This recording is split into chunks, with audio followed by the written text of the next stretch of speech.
ಸರೋಜದೇವಿ ಹಸ್ತಂಗತಕ್ಕೆ ಅನೇಕ ಕಲಾವಿದರು ಕಂಬನಿ ಮಿಡಿತಾ ಇದ್ದಾರೆ. ಈಗ ತಾರಾ ಅನುರಾಧ ಅವರು ಕೂಡ ಸಂತಾಪವನ್ನ ಸೂಚಿಸಿದ್ದಾರೆ. ಚಂದನವನದ ಹಿರಿಯ ನಟಿ ಸರೋಜದೇವಿ ಇನ್ನಿಲ್ಲ. ಸರೋಜದೇವಿ ನಿಧನಕ್ಕೆ ಹಿರಿಯ ನಟಿ ತಾರಾ ಅನುರಾಧ ಕೂಡ ಸಂತಾಪವನ್ನ ಸೂಚಿಸಿದ್ದಾರೆ. ಒಬ್ಬ ಕನ್ನಡತಿಯ ಅಗಲಿಕೆ ನೋವು ತಂದಿದೆ ಅಂತ ಹೇಳಿಕೊಂಡಿದ್ದಾರೆ. ಪ್ಯಾನ್ ಇಂಡಿಯಾ ನಟಿ ಅಗಲಿಕೆ ಶಾಕ್ ಆಗಿದೆ. ನನ್ನ ತಾಯಿಯ ಹಾಗೆ ನಾನು ಅವರನ್ನ ಕಾಣ್ತಾ ಇದ್ದೆ ಅಂತ ಹೇಳಿಕೊಂಡಿದ್ದಾರೆ. ಪಾಸಿಟಿವ್ ಜೀವನ ಕಂಡ ನಟಿ ಸರೋಜದೇವಿ ಅಂತ ಹೇಳಿದ್ದಾರೆ. ಸರೋಜದೇವಿ ಬಗ್ಗೆ ನೆಗೆಟಿವ್ ನಾನು ಕೇಳಿಯೇ ಇಲ್ಲ ಅಂತ ಹೇಳಿಕೊಂಡಿದ್ದಾರೆ. ಗಂಡಸಿಗೆ ಸಮಾನಳಾದ ಕಲಾವಿದೆ ಸರೋಜದೇವಿ. ನಮ್ಮ ಜೊತೆ ಅವರು ಇದ್ದೇ ಇರ್ತಾರೆ, ಜೀವಿಸಿರ್ತಾರೆ ಅಂತ ಹೇಳಿದ್ದಾರೆ. ಸರೋಜಮ್ಮ ಬಗ್ಗೆ ಇಡೀ ಭಾರತೀಯ ಚಿತ್ರರಂಗಕ್ಕೆ ಗೊತ್ತಿದೆ. ಅದರಲ್ಲೂ ಸರೋಜಮ್ಮ ಕನ್ನಡದವರು ಅನ್ನೋದಕ್ಕೆ ನಮಗೆ ಹೆಮ್ಮೆ ಆಗತ್ತೆ. ನನ್ನ ಮತ್ತು ಅವರ ಸಂಬಂಧ ತಾಯಿ ಮಗಳಂತೆ. ಅನಾರೋಗ್ಯದಲ್ಲಿದ್ದರೂ ಅಷ್ಟೇ ನನಗೆ ಗೊತ್ತಿದೆ ವಿಚಾರ. ಇಷ್ಟು ಬೇಗ ನಮ್ಮನ್ನೆಲ್ಲ ಅಗಲ್ತಾರೆ ಅನ್ನೋ ವಿಚಾರ ನನಗೆ ಗೊತ್ತಿರಲಿಲ್ಲ. ಹಿರಿಯ ನಟಿ ಸರೋಜದೇವಿ ಸಾವು ಬಹಳ ನೋವಾಗಿದೆ.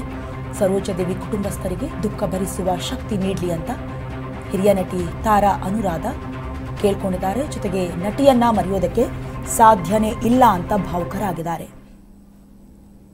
ಇನ್ನು ಸರೋಜದೇವಿಯವರ ಬಗ್ಗೆ ಭಾವುಕ ಮಾತುಗಳನ್ನಾಡಿ ಅವರ ಕುಟುಂಬದವರಿಗೂ ಕೂಡ ಧೈರ್ಯ ನೀಡುವಂಥ ಅಥವಾ ಆ ಶಕ್ತಿ ಭಗವಂತ ನೀಡಲಿ ಅಂತ ತಾರಾ ಅನುರಾಧ ಹೇಳಿದ್ದಾರೆ. ಭಾವುಕ ಮಾತುಗಳನ್ನು ಒಮ್ಮೆ ಕೇಳ್ಕೊಂಡು ಬರೋಣ.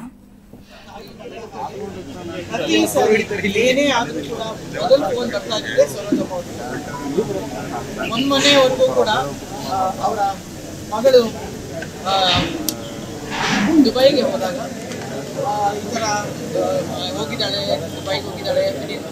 ಆದರೆ ನಾನು ನನ್ನ ಬೇರೆ ಬೇರೆ ನಾನು ಅಂದ್ಕೊಂಡೆ ಅಮ್ಮ ಮತ್ತೆ ನಿಂತು ಬಂದ್ಬಿಡಿ ಮನೆಗೆ ಅಂತ ಹೇಳಿ ಹೇಳ್ಬಿಟ್ಟು ಫೋನಲ್ಲಿ ಅದೇ ನಾನು ಕರೆ ಮಾಡಿ ಮಾತಾಡಿ ಗೊತ್ತಿರಲಿಲ್ಲ. ಅಂದರೆ ಸುಸ್ತಾಗಿದ್ರು, ಜೀವನವನ್ನು ಸೂಪರ್ ಪಾಸಿಟಿವ್ ಆಗಿ ಅನುಭವಿಸಿದ ಒಂದು ಕಲಾವಿದೆ. ಯಾಕಂದರೆ ಅವರನ್ನು ನಾವೆಲ್ಲರೂ ಬಹಳ ಅತ್ಯಂತ ಗೌರವದಿಂದ ನೋಡುವಂಥ ಒಂದು ವ್ಯಕ್ತಿತ್ವ.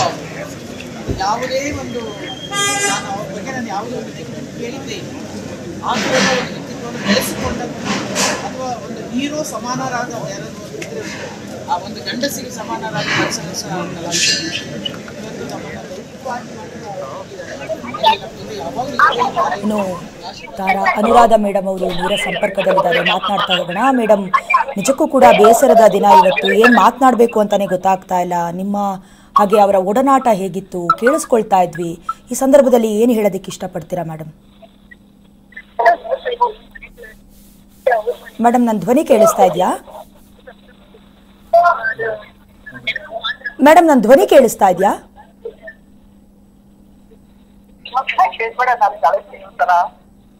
ಇಲ್ಲ, ನೀನ್ ಹೇಳಿದಾಗೆ ಅಮ್ಮ ಮಗಳು ಅವ್ರು ಮಾತಾಡ್ತಾ ಇದ್ರು, ಅವ್ರು ನೋಡ್ತಾ ಇದ್ರು. ಅದು ಒಂದಷ್ಟೇ ಮಗುಗಳನ್ನು ಹಾಗೆ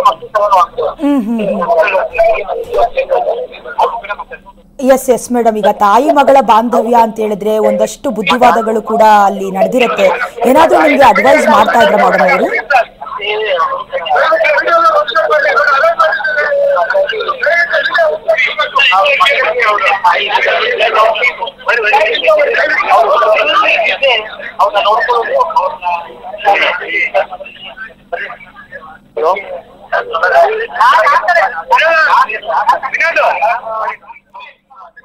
ತಾರಾ ಅನುರಾಧ ಅವರು ಕೂಡ ಹೇಳ್ತಾ ಇದ್ರು ತಾಯಿ ಮಗಳ ಸಂಬಂಧ ಅಂತ. ಅಂದರೆ ಯಾರೊಬ್ಬ ನಟಿಯೂ ಕೂಡ ತಾಯಿ ಸ್ಥಾನವನ್ನು ಕೊಡೋದಿಲ್ಲ. ಅಂಥದ್ರಲ್ಲಿ ತಾಯಿ ಮಗಳ ಸಂಬಂಧವನ್ನು ಉಳಿಸ್ಕೊಂಡು ಸುಮಾರು 30 ವರ್ಷಗಳ ಕಾಲ ಕನ್ನಡ ಇಂಡಸ್ಟ್ರಿಯಲ್ಲಿ ಉಳಿದುಕೊಂಡಂತಹ ನಟಿ, ಪ್ರತಿಭಾನ್ವಿತ ನಟಿ. ದಕ್ಷಿಣ ಭಾರತದಲ್ಲಿ ಸರೋಜದೇವಿಯವರನ್ನು ಗುರುತಿಸ್ತಾ ಇದ್ದಿದ್ದೆ ದೇವಸುಂದರಿ ಅಂತ. ಅಂದರೆ ಸಿನಿ ಜಗತ್ತಿನ ಕಿತ್ತೂರು ರಾಣಿ ಇನ್ನಿಲ್ಲ ಅನ್ನೋದು ದುಃಖವನ್ನು ಇಮ್ಮಡಿಗೊಳಿಸ್ತಾ ಇದೆ. ಅವರಿಂದಲೇ ಕೆಲವೊಂದಷ್ಟು ಕಥಾ ಹಂದರವನ್ನು ಸೃಷ್ಟಿ ಮಾಡ್ತಾ ಇದ್ರಂತೆ ಆ ಸಂದರ್ಭದ ನಿರ್ದೇಶಕರು ಅನ್ನೋದು ಅವರ ನಟನೆಗೆ ಸಂದ ಗೌರವ ಆ ದಿನಗಳಲ್ಲಿ. ಇನ್ನು ಡಾಕ್ಟರ್ ರಾಜ್ಕುಮಾರ್ ಜೊತೆ ಅಭಿನಯಿಸ್ತಾ ಇದ್ದಾರೆ ಅಂತ ಹೇಳಿದ್ರೆ ಮನೋಜ್ಞವಾದಂತಹ ಅಭಿನಯ, ಮಂತ್ರ ಮುಗ್ಧರನ್ನಾಗಿ ಮಾಡಿಸ್ಬಿಡ್ತಾ ಇತ್ತು. ಸಿನಿ ರಸಿಕರನ್ನ ಕಟ್ಟಿ ಹಾಕುವಂತಹ ಪಾತ್ರಗಳದೆಲ್ಲವೂ ಕೂಡ. ಬಬ್ರು ವಾಹನದಲ್ಲಿ ಸುಭದ್ರೆಯ ಪಾತ್ರ ಕೂಡ ಜೀವಿಸಿದಂತಹ ಪಾತ್ರ. ಡ್ಯುವೆಲ್ ರೋಲ್ನಲ್ಲೂ ಕೂಡ ಎರಡೂ ಪಾತ್ರದಲ್ಲಿ ಡಾಕ್ಟರ್ ರಾಜ್ಕುಮಾರ್ ಅವರ ಪತ್ನಿಯಾಗಿ ಜೊತೆಗೆ ತಾಯಿಯಾಗಿ ಎರಡೂ ಪಾತ್ರಗಳಿಗೆ ಜೀವ ತುಂಬಿದಂತಹ ಪ್ರತಿಭಾನ್ವಿತ ಅದ್ಭುತ ಕಲಾವಿದೆ ಬಿ ಸರೋಜಾದೇವಿ ಅವರು. ಇನ್ನು ಮಹಿಳಾ ಪ್ರಧಾನ ಸಿನಿಮಾ ಆ ಸಂದರ್ಭಗಳಲ್ಲಿ ಇರಲಿಲ್ಲ ಅಂತ ಹೇಳಿದ್ರು ಕೂಡ ಸೃಷ್ಟಿ ಮಾಡ್ತಾ ಇದ್ವಿ ಇವರಿಗೋಸ್ಕರ. ಚಂದನವನದ ಹಿರಿಯ ನಟಿ ಸರೋಜಾದೇವಿ ಇನ್ನಿಲ್ಲ. ಸರೋಜಾದೇವಿ ನಿವಾಸಕ್ಕೆ ರಾಘವೇಂದ್ರ ರಾಜ್ಕುಮಾರ್ ಭೇಟಿ ಕೊಟ್ಟಿದ್ದಾರೆ. ಅಪ್ಡೇಟ್ ಅನ್ನ ಕೊಡ್ತೀವಿ. ಅದಕ್ಕೂ ಮುಂಚೆ ತಾರಾ ಅನುರಾಧ ಮೇಡಮ್ ಅವರು ನಮ್ಮ ಜೊತೆಗಿದ್ದಾರೆ. ಮೇಡಮ್